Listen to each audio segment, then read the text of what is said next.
नमस्कार, जय हिंद, जय Bharat and welcome to deaf talks. This is Aadi Achint. एक एक नजरिया है देखने का कि भाई एक आदमी कितने झटके खा सकता है। लेकिन यूनुस जो है बांग्लादेश के, वो ऐसा रेजिलिएंट आदमी है कि झटके पे झटके, झटके पे झटके, अपने लोगों से अब झटके लगने शुरू हो गए हैं, फिर भी वो वहां पर ही खड़ा हुआ है। चलिए, ऐसा कुछ झटकों की कहानी मैं आपको अभी सुनाता हूँ जो कल परसों में बांग्लादेश के साथ हुई। सबसे पहले मैं बताऊं कि ह्यूमन राइट्स वॉच की एक रिपोर्ट आई। ह्यूमन राइट्स वॉच की ये रिपोर्ट के अंदर भैया बांग्लादेश की ये पर्टिकुलर गवर्नमेंट की तो पैंटी उतार रखी है। और आप बोले आदि आप एक लेफ्टिस्ट ऑर्गेनाइजेशन की रिपोर्ट को कोट कर रहे हो। साहब, यही तो इंटरेस्टिंग चीज है कि अगर लेफ्टिस्ट ऑर्गेनाइजेशन अपने ही टट्टू को लात मार रही है तो यहाँ पर तो बड़ा मजेदार कहानी बन जाती है ये तो। दूसरी रिपोर्ट ये आई कि भाई रेलवे की स्ट्राइक चल रही है एंड पेंशन, कुछ और बेनिफिट्स, इन चीजों के ऊपर कुछ स्ट्राइक है, काफी सारी उनकी डिमांड्स हैं। लेकिन बांग्लादेश की रेलवे इस टाइम पे स्टैंड स्टिल पे आ चुकी है। अब स्टैंड स्टिल पे यार, एक कंट्री का रेलवे अगर आ जाए तो आपके पूरे कंट्री वैसे ही रुक जाता है। ऑयल के ऊपर काफी हद तक, जो ड्राइविंग ऑयल, डीजल, पेट्रोल, इसके ऊपर काफी इफेक्ट पड़ा है। क्योंकि ये भी पता चला है कि जो ऑयल टैंकर्स हैं कई रीजन्स के अंदर, बांग्लादेश के अंदर, specially Dhaka and other eastern regions, जहां पर ऑयल टैंकर्स की यूनियंस ने स्ट्राइक कर रखी है। सो ऑयल वैसे भी पैरालाइज काफी हद तक, ये रिपोर्ट्स भी आ रही हैं कि कई पेट्रोल पंप्स के अंदर, specially towards the east of Bangladesh, वहां पर थोड़े से इश्यूज आने शुरू हो चुके हैं।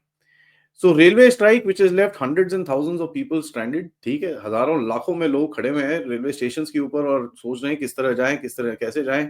और रेलवे अगर स्ट्राइक पे जाता है तो आपको समझ में आता है कि गुड्स एंड सर्विसेज की कम्युनिकेशन बंद हो जाती है, खाना पीना इधर से उधर जाना बंद हो जाता है, because the quantity that the railway can carry is much much higher. ठीक है, ट्रक में आप कितना लेके जा सकते हो।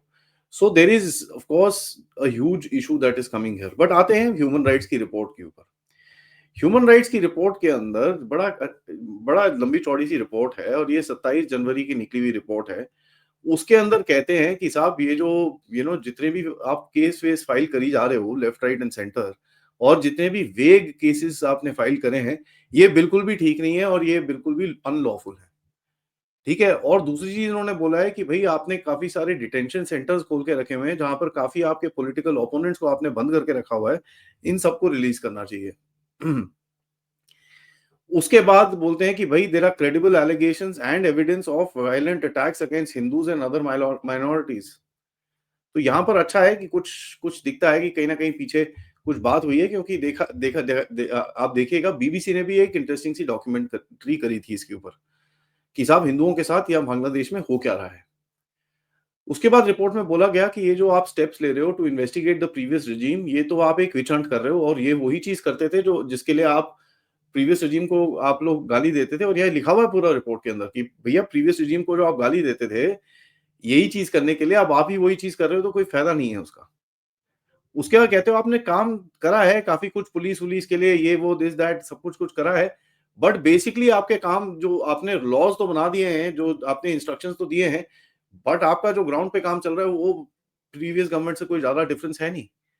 और जितने भी कंप्लेंट्स और केसेस और ये सब चीजें आए हैं, आपने कई इतने सारे लोगों को अरेस्ट कर रखा है, उन लोगों को तो पता भी नहीं है किस केस के लिए अंदर बैठे हैं वो। तो आपने आर्बिट्रेरली बहुत लोगों को अरेस्ट करा हुआ है। उसके बाद आपने मर्डर चार्जेस लगाए रखे हैं अगेंस्ट जर्नलिस्ट। ठीक है, ये बड़ा क्लियरली लिखा हुआ है उस रिपोर्ट के अंदर कि there are murder charges against 140 journalist in retaliation to their reporting on the monsoon revolution. क्योंकि आपके लाइन से था नहीं, आपने उसके ऊपर चार्ज लगा दिए। उसके बाद कहता है कि भाई यूनुस ने इसके बारे में एक एक्सक्यूज देने की कोशिश करी थी। बाय द वे, किसी ने इससे पूछा था, कहता नहीं नहीं, old laws and old practices के तहत ये सब कुछ काम चल रहा है, तो obviously I can't change the police, I can't do this. तो हम लोग जो करना चाहते हैं बट हो ऐसे रहा है, अब देखिए क्या क्या करें हम लोग, हम विदाउट सिस्टमिक रिफॉर्म। ये यूनुस का बड़ा एक स्टैंडर्ड सा डायलॉग हो गया है कि साहब ये नहीं हो रहा, ये बिकॉज रिफॉर्म नहीं हुआ वहां पर, ये नहीं हो रहा बिकॉज रिफॉर्म नहीं हुआ वहां पर, that's it. Because he wants to stay in power and say भैया I am the director of Bangladesh और मैं पूरी तरह रिफॉर्म कर सकता हूँ, अदरवाइज कोई इस देश में है नहीं। Actually Bangladeshi should take offence to this कि साहब एक ये बंदा आता है कहीं बाहर से, पता नहीं कहां से, एक नोबेल पीस प्राइज लेके, क्लिंटन का टट्टू, वो आपके देश में बोल रहा है भाई उसी के पास दिमाग है सब कुछ चीजें ठीक करने का और वही रिफॉर्म कर सकता है, बाकी और देश के अंदर किसी के पास वो कैपेबिलिटी नहीं है। Is that what it is in Bangladesh? इतने आप इनकेपेबल लोग हो कि आपको एक बंदा चाहिए पूरे रिफॉर्म करने के लिए, अदरवाइज आप रिफॉर्म नहीं कर सकते अपने देश को। वेरी इंटरेस्टिंग यार। आपका तो बड़ा अच्छा इकोनॉमिक चीजें चल रही थी, आपने इतनी अच्छी अपनी गारमेंट इंडस्ट्री बना रखी थी। I mean India could not compete with that garment industry as far as productivity is concerned when ये बांग्लादेश की garment industry was it at its peak. अब तो खत्म हो गई वो। नाउ तो India is gonna ready take over that and more. अब तो भैया यहाँ पर तो बहुत बड़ा बनेगा। लेकिन आप क्या बोल रहे हो कि यूनुस ये बोलने की कोशिश कर रहा है कि सब कुछ ही फेक था। अभी नो थोड़े बहुत फजिंग फजिंग होती है, वहां पर की गई थी जीडीपी के ऊपर, but I don't think everything was fake.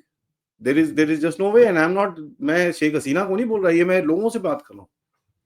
आप मुझे बताइए, अब बड़े सारे लोग कमेंट लिखते हो, I am asking you simple question, are you so sure that Yunus is the only guy?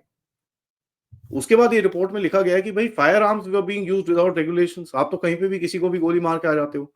Extra judicial killings हुई हैं और ये रिपोर्ट के अंदर लिखा है बड़ा क्लियरली। उसके बाद कहता है भाई इंटरिम गवर्नमेंट आपके पास 1 साल है मैक्सिमम,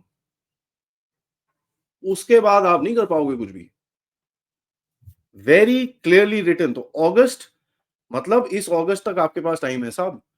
ये इसके अपने जो बैकर्स हैं उनकी ऑर्गेनाइजेशन ये इसको बोल रही है भाई साहब आपके पास 1 साल है।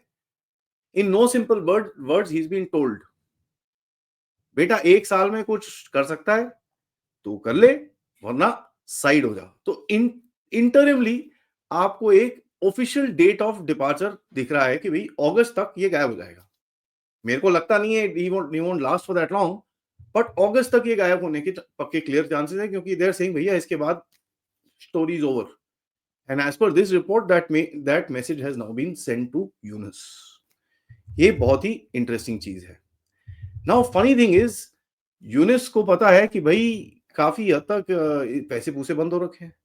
अब पैसे बंद हो रखे हैं, पहले तो उसने झूठ बोलने की कोशिश करी कि भाई नहीं नहीं नहीं, रोहिंग्यास को पैसे आ रहे हैं, आई thank Donald Trump and this in that. जैसा मैंने आपको कल बताया, रोहिंग्या को कोई पैसे पूसे नहीं आ रहे। रोहिंग्यास के लिए जो चीजें आ रही हैं वो वर्ल्ड फूड प्रोग्राम से आ रही हैं, जो यूएन का एक पार्ट है। तो वहां पर भी ये फालतू की फेक न्यूज फैलाने के चक्कर में है कि साहब नहीं नहीं नहीं ऐसा वो हो, डोनाल्ड ट्रंप ने स्पेशल एक्सेप्शन दिया है। साहब मैंने पूरे ऑर्डर्स पढ़ लिए, there is no special exception for Rohingyas.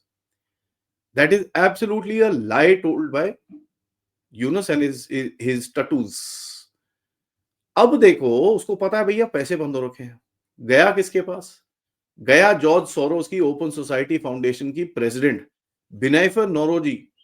Funnily speaking she is an Indian, but in any case Binaifer इस टाइम पे ढाका के अंदर है। तो ऑब्वियसली वहां से भीख मांगेगा, यार देखो यार मेरी हालत ऐसी कर रखी है, तुम लोगों ने मुझे यहाँ पर भेज तो दिया, अब देखो मेरे को कोई पैसे नहीं दे रहा, ऊपर से तुम्हारी ये जो एक ऑर्गेनाइजेशन है ये लात मार रही है, ये क्या है? मेरे हिसाब से थोड़े पैसे पूसे मांगेगा।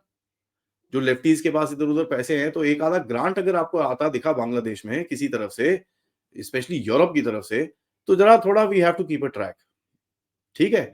एंड मैं आपको सही में चीज बताऊं, एलेक्स सोरोस भी आ रहा है वहां पर। ठीक है। तो ये कोई छोटी बात नहीं है। Alex Soros himself is on his way to Dhaka. तो एक बिनाइफर मिली आके, जो जो ओपन सोसाइटी फाउंडेशन की प्रेसिडेंट है, दूसरा एलेक्स सोरोस अपने आप वहां पर आके यूनुस पुनुस को या तो बोलेगा भैया तू गायब हो जा, मैं अपनी नहीं बचा पा रहा, तेरी क्या बचाऊंगा, या फिर कुछ और होगा, वो टाइम ही बताएगा, आगे देखेंगे उसको। सो ये बड़ा इंटरेस्टिंग सा एक सिनेरियो है जो ये चल रहा है। एक और चीज निकली, जो यूनुस पुनुस ने एक बड़ा जबरदस्त अनाउंसमेंट करी थी कि भैया हमने तो यूएस के साथ एक गैस डील साइन कर ली। मैं बोला ठीक है। मैंने देखा उसको गैस परचेज कर रहे हैं, और गैस परचेज में इतना ऐसे खुश हो रहे हैं, वो भी सारा बड़ी other side of the world. जब गैस इधर उधर इतने लोगों के पास है, you are going to America क्यों? क्योंकि ऑब्वियसली अमेरिका ने बोला होगा तुमको, भैया मैं तेरा रिजीम चेंज करके देता हूं, लेकिन ये डील मेरे पास आनी चाहिए। तो ये तुम क्विड प्रो क्रो कर रहे थे वहां पर। बट इन एनी केस पता चला कि आर्डेंट एलएनजी जिनके साथ इन लोगों ने डील साइन करी है, there is no business activity of that form. As a matter of fact, as per the office of secretary of the state of Louisiana, the company is in not good standing because ये annual report ही नहीं file करते हैं अपने। ठीक है। आप ये देख लीजिए, जॉनथन बास जिसने ये एग्रीमेंट यूनस के साथ साइन करा है, is only a staff, is the only staff in that company, only staff, there is no one else. Tell me if this is not fraud, tell me if this is not Yunus पूनस trying to make a little money on the side, थोड़ा सा मूला मूला, मेरी बेटी यार अभी वो administration से बाहर हट जाएगी, मैं थोड़े पैसे पूसे बना लेता हूँ, तो एटलीस्ट यार कम से कम थोड़ा तो गेम चलेगा आगे। तो ये कुछ गड़बड़ करी है इन लोगों ने यहाँ पर, because there is no evidence of anything of the sort in terms of business activity by this company. और ये पीआर स्टंट है मेरे हिसाब से पूरी तरह से। तो 2 फेक न्यूज़ तो मैंने इसकी बस्ट कर रखी है। Let's see how this game goes forward. Tentatively this first fake news is confirmed. Second fake news of the LNG, मेरे हिसाब से this is also a bast and that is something which is अब इतना अंदर भी गड़बड़ हो रही है कि देखिए नज़िल उपजिला में एग्जीक्यूटिव ऑफिसर को एक ऑर्डर आया कि यार वो एंटी डिस्क्रिमिनेशन स्टूडेंट मूवमेंट का एक प्रोटेस्ट है, तो एक काम करो, जितने लोग आएंगे वहां पर उनके लिए तुम 1 मेट्रिक टन राइस जरा साइड में कर लो, जितने लोग आएंगे उनको चावल देना। भैया खाने की किल्लत है हमको पता है, लेकिन आप ये तो ऑफिशियल ब्राइबरी कर रहे हो। वाह। और मेरे पास ऑर्डर है बाय द वे वो। हाँ, so I am not talking through my head. ठीक है। नाउ देखिए, ये टर्की से काफी बात करने की कोशिश कर रहा है। यहां पर मैं इसको रिमाइंड कराना चाहूंगा और बांग्लादेशी लोगों को एक मैसेज देना चाहूंगा।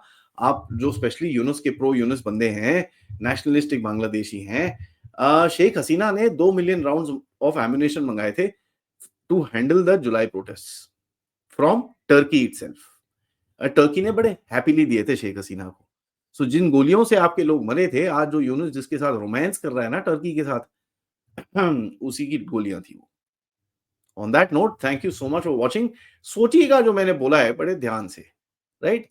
Specially to the Bangladeshis watching the show, जो काफी प्यारी प्यारी गालियां लिखते हैं मुझे, बट कोई बात नहीं, doesn't matter. Think about it. You can keep abusing me, but मेरे को सोचिए आप मैंने क्या बोला है और कितना फ्रॉड आपके देश में चल रहा है। Like the video, subscribe end of course share this with your friends and families. आप लोग इस चैनल की तरफ कंट्रीब्यूट कर सकते हैं क्यूआर कोड या फिर पेपैल या फिर सुपर स्टिकर सुपर चैट की तरफ से। थोड़ी देर में मिलते हैं। नमस्कार, जय हिंद, जय भारत।